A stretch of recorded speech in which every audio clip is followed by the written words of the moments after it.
અમારા એડિટર રોનક પટેલ જોડાઈ ગયા છે। જી રોનક, મોટું અપડેટ આપી દઉં।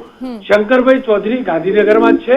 વાર્તાઓ અને અફવાઓ એવી ફેલાઈ હતી કે શંકરભાઈ ગાંધીનગરમાં હાજર નથી, વિદેશમાં છે, પણ શંકરભાઈ ચૌધરી ગાંધીનગરમાં જ છે અને પોતાના સત્તાવાર નિવાસસ્થાનેથી નીકળી ચૂક્યા છે અને ગણતરીની મિનિટોમાં જ વિધાનસભાના અધ્યક્ષ શંકરભાઈ ચૌધરી ગણતરીની મિનિટોમાં જ વિધાનસભા પહોંચી રહ્યા છે।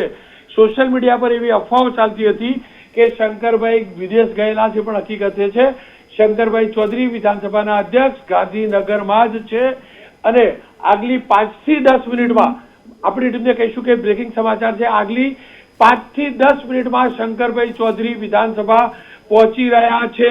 એ વાત કે શંકરભાઈ ચૌધરી ગાંધીનગરમાં નથી તે અફવા માત્ર છે।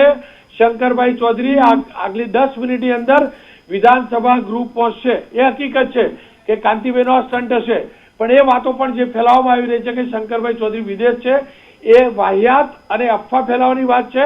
શંકરભાઈ ચૌધરી વિધાનસભાના અધ્યક્ષ ગાંધીનગરમાં છે। દ્રશ્યો આપ જોઈ રહ્યા છો એબીપી અસ્મિતાની સ્ક્રીન ઉપર। વિધાનસભાના અધ્યક્ષ શંકરભાઈ ચૌધરી જેઓ વિધાનસભા ખાતે પહોંચી ગયા છે। હમણાં જ અમારા એડિટરે આ સ્પષ્ટ માહિતી આપી હતી કે શંકરભાઈ ચૌધરી ગાંધીનગરમાં જ છે અને અત્યારે વિધાનસભા પહોંચી ગયા છે અધ્યક્ષ। મારો અત્યારેનો હાલનો પોઝિશન પણ આવું બંને ધારાસભ્યો આવે છે, ચેલેન્જનું પોલિટિક્સ કરો, વિધાનસભા અધ્યક્ષના નાતે શું સૂચન છે? લોકોનું કામ કરવું જોઈએ તમને